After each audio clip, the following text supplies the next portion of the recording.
ओम शांति, ओम शांति, ओम शांति। 3/9/24 प्रातः मुरली। ओम शांति। बाप दादा मधुबन। मीठे बच्चे, तुम्हें किसी भी पतित देहधारियों से प्यार नहीं रखना है, क्योंकि तुम पावन दुनिया में जा रहे हो। एक बाप से प्यार करना है। प्रश्न है, तुम बच्चों को किस चीज़ से तंग नहीं होना है और क्यों? उत्तर है, तुम्हें अपने इस पुराने शरीर से जरा भी तंग नहीं होना है, क्योंकि यह शरीर बहुत बहुत वैल्यूएबल है। आत्मा इस शरीर में बैठ बाप को याद करके बहुत बड़ी लॉटरी ले रही है। बाप की याद में रहेंगे तो खुशी की खुराक मिलती रहेगी। ओम शांति। मीठे मीठे रूहानी बच्चे, अब दूर देश के रहने वाले, फिर दूर देश के पैसेंजर्स हो। हम आत्माएं हैं और अभी बहुत दूर देश जाने का पुरुषार्थ कर रहे हैं। यह सिर्फ तुम बच्चे ही जानते हो कि हम आत्माएं दूर देश की रहने वाली हैं और दूर देश में रहने वाले बाप को भी बुलाते हैं कि आ करके हमको भी वहाँ दूर देश में ले जाओ। अब दूर देश का रहने वाला बाप तुम बच्चों को वहाँ ले जाते हैं। तुम रूहानी पैसेंजर्स हो, क्योंकि इस शरीर के साथ होना। रूह ही ट्रेवलिंग करेगी, शरीर तो यहाँ ही छोड़ देगी। बाकी रूह ही ट्रेवलिंग यात्रा करेगी। रूह कहाँ जाएगी? अपने रूहानी दुनिया में। यह है जिस्मानी दुनिया, वह है रूहानी दुनिया। बच्चों को बाप ने समझाया है, अब घर वापस जाना है, जहाँ से पार्ट बजाने आए हैं। यह बहुत बड़ा मांडवा अथवा स्टेज है।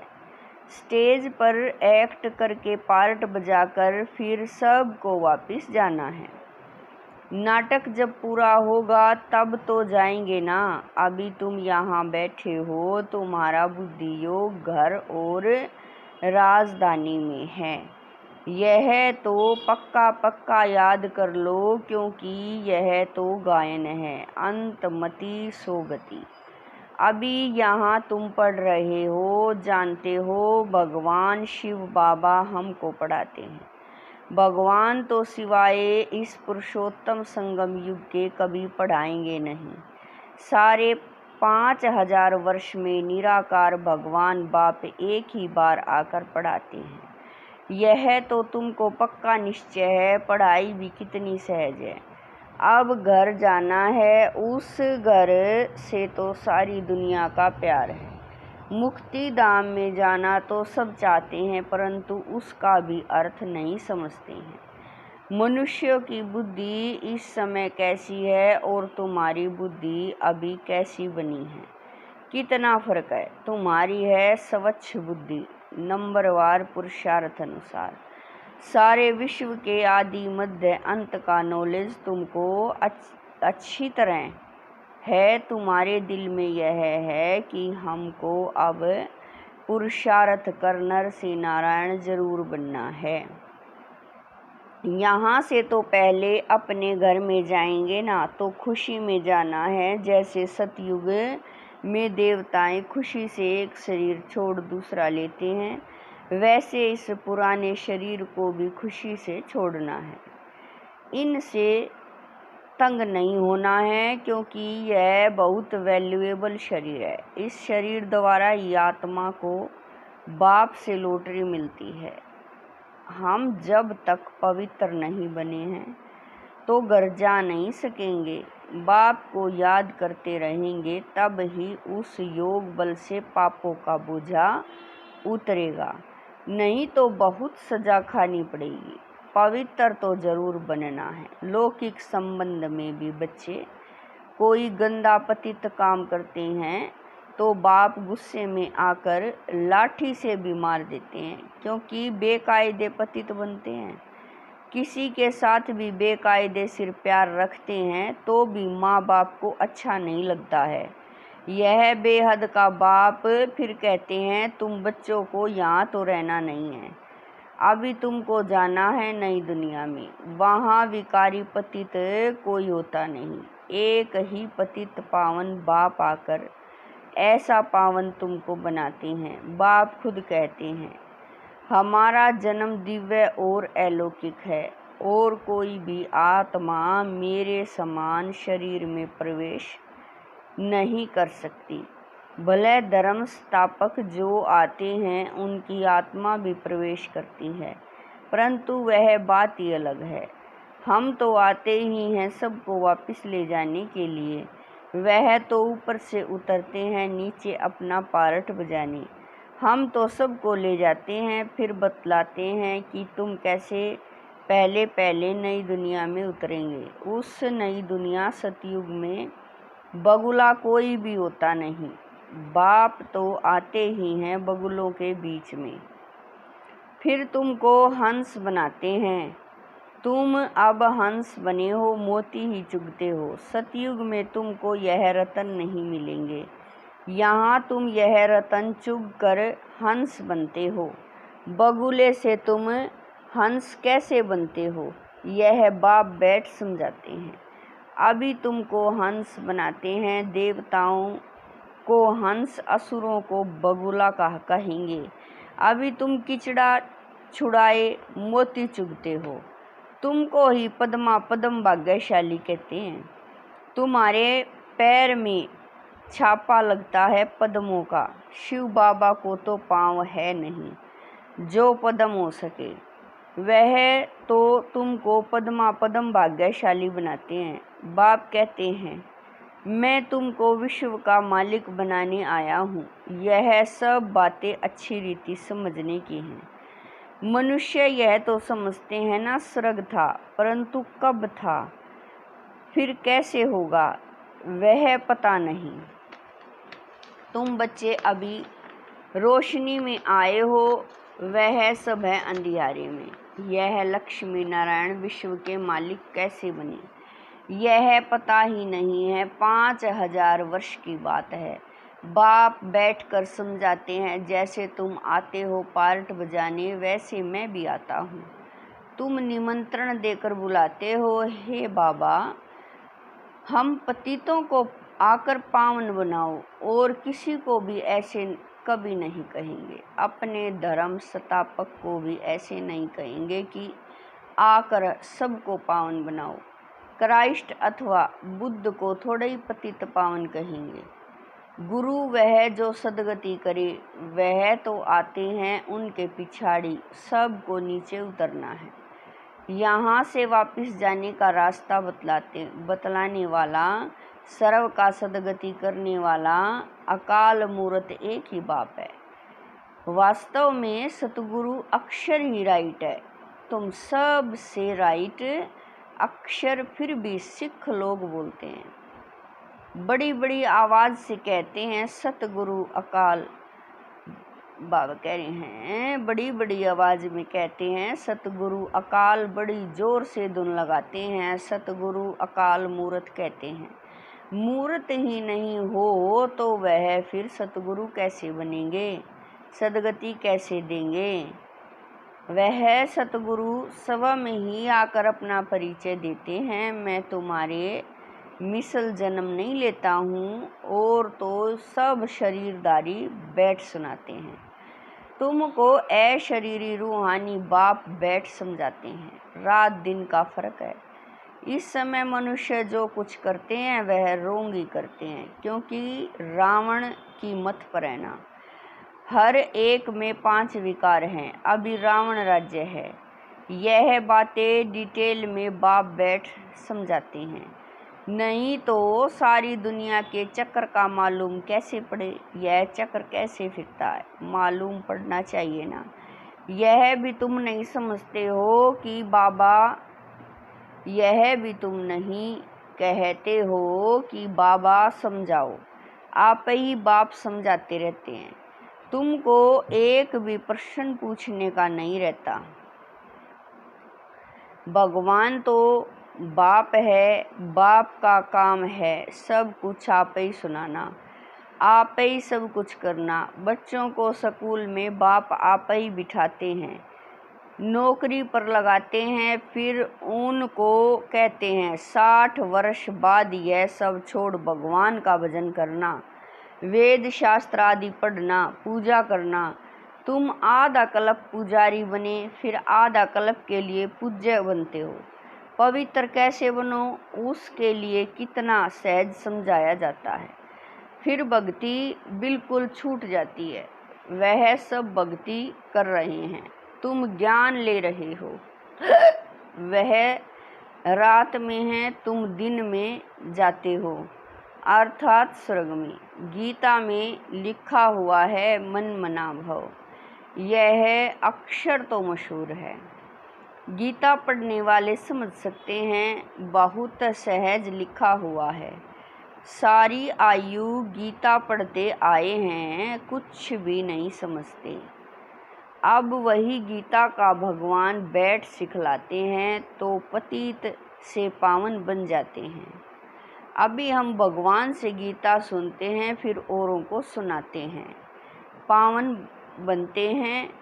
बाबा के महावाक्य है ना, यह है वही सहज राजयोग। मनुष्य कितने अंधश्रद्धा में डूबे हुए हैं, तुम्हारी तो बात ही नहीं सुनते हैं। ड्रामा अनुसार उनों की भी जब तकदीर खुले तब ही आ सके तुम्हारे पास। तुम्हारे जैसी तकदीर और कोई धर्म वालों की नहीं होती, बाप ने समझाया है। यह तुम्हारा देवी देवता धर्म बहुत सुख देने वाला है, तुम भी समझते हो। बाप ठीक कहते हैं, शास्त्रों में तो वहाँ भी कंस रावण आदि बैठ दिखाए हैं, वहाँ के सुख का तो कोई को पता ही नहीं। भले देवताओं को पूजते हैं परंतु बुद्धि में कुछ नहीं बैठता। अब बाप कहते हैं, बच्चे मुझे याद करते हो। ऐसे कभी सुना कि बाप बच्चे को कहे कि तुम मुझे याद करो? लौकिक बाप कभी ऐसे याद कराने का पुरुषार्थ कराते हैं क्या? यह बेहद का बाप बैठ समझाते हैं। तो विश्व के आदि मध्य अंत को जानकर चक्रवर्ती राजा बन जाएंगे। पहले तुम जाएंगे घर, फिर आना है पार्टदारी बनकर। अभी किसी को भी पता नहीं पड़ेगा कि यह नई आत्मा है या पुरानी आत्मा है। नई आत्मा का नामाचार जरूर होता है। अभी भी देखो कोई कोई का कितना नामाचार होता है। मनुष्य ढेर आ जाते हैं, बैठे बैठे अनायास ही आ जाते हैं तो वह प्रभाव पड़ता है। बाबा भी इसमें अनायास ही आते हैं तो वह प्रभाव पड़ता है। वह भी नई आत्मा आती है तो पुरानों पर प्रभाव होता है। टालियाँ निकलती जाती हैं तो उनकी महिमा होती है। किसी को पता नहीं रहता है कि इनका नामाचार क्यों है। नई आत्मा होने से उनमें कशिश होती है।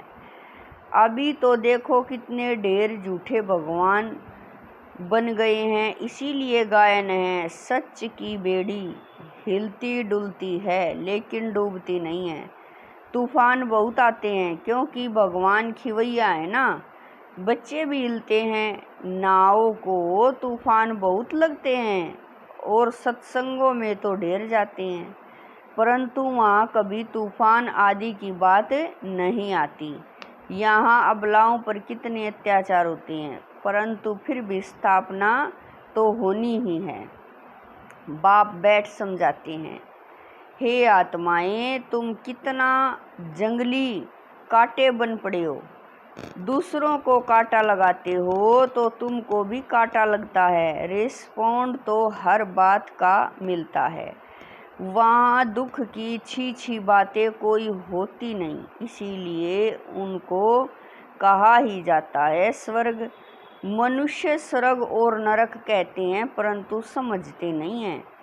कहते हैं फलाना स्वर्ग गया, यह कहना भी वास्तव में रोंग है। निराकारी दुनिया को कोई हेवन नहीं कहा जाता, वह है मुक्ति धाम। यह फिर कहते हैं स्वर्ग में गया। अभी तुम जानते हो यह मुक्ति धाम आत्माओं का घर है। जैसे यहाँ घर होते हैं भक्ति मार्ग में जो बहुत धनवान होते हैं तो कितने ऊंच मंदिर बनाते हैं। शिव का मंदिर देखो कैसे बनाया हुआ है। लक्ष्मी नारायण का भी मंदिर बनाते हैं तो सच्चे जेवर आदि कितने होते हैं। बहुत धन रहता है, अभी तो झूठ हो गया है। तुम भी आगे कितने सच्चे जेवर पहनते थे, अभी तो गवर्नमेंट के डर से सच्चा छिपाए झूठ पहनते रहते हैं। वहाँ तो है सच्ची सच, झूठ कुछ भी होता नहीं। यहाँ सच्चा होते भी छिपा कर रख देते हैं। दिन प्रतिदिन सोना महंगा होता रहता है, वहाँ तो है ही स्वर्ग। तुमको सब कुछ नया मिलेगा। नई दुनिया में सब कुछ नया, अकीचार अथाह धन था। अभी तो देखो हर एक चीज कितनी महंगी हो गई है। अभी तुम्हें बच्चों को मूल वतन से लेकर सब राज समझाया है। मूल वतन का राज बाप बगैर कौन समझाएंगे। तुमको भी फिर टीचर बनना है। गृहस्थ व्यवहार में भी भले रहो, कमल फूल समान पवित्र रहो। औरों को भी आप समान बनाएंगे तो बहुत ऊंच पद पा सकते हैं। यहाँ रहने वालों से भी वह ऊंच पद पा सकते हैं। नंबरवार तो हैं ही। बाहर में रहते हुए भी विजय माला में पिरो सकते हैं। हफ्ते का कोर्स ले, फिर भले विलायत में जाए व कहाँ भी जाए, सारी दुनिया को भी मैसेज मिलना है। बाप आए हैं, सिर्फ कहते हैं माँ में कम याद करो। वह बाप भी लिबरेटर है, गाइड है। वहाँ तुम जाएंगे तो अखबार में भी बहुत नाम हो जाएगा। दूसरों को भी यह बहुत सहज बात लगेगी। आत्मा और शरीर दो चीज हैं। आत्मा में ही मन बुद्धि है, शरीर तो जड़ है। पार्टदारी आत्मा बनती है। खूबी वाली चीज आत्मा है। तो अब बाप को याद करना है। यहाँ रहने वाले इतना याद नहीं करते हैं जितना बाहर वाले करते हैं। जो बहुत याद करते हैं और आप समान बनाते रहते हैं, कांटों को फूल बनाते रहते हैं, वह उच्च पद पाते हैं। तुम समझते हो पहले हम भी काटे थे। अब बाप ने ऑर्डिनर्स निकाला है। काम महाशत्रु है, इस पर जीत पाने से तुम जगत जीत बन जाएंगे। परंतु लिखत से कोई समझते थोड़ा ही है। अभी बाप ने समझाया है। अच्छा, मीठे मीठे शकील दे बच्चों प्रति माता पिता बाप दादा का याद प्यार और गुड मॉर्निंग। रूहानी बाप की रूहानी बच्चों को नमस्ते। हम रूहानी बच्चों की रूहानी माता पिता बाप दादा को दिलवा जान शिकवा प्रेम से याद प्यार गुड मॉर्निंग नमस्ते। ओम शांति। मेरे बाबा, मीठे बाबा, प्यारे बाबा, लाख लाख शुक्रिया मेरे बाबा। धारणा के लिए मुख्य सार है। नंबर 1, सदा ज्ञान रतन चुगने वाला हंस बनना है।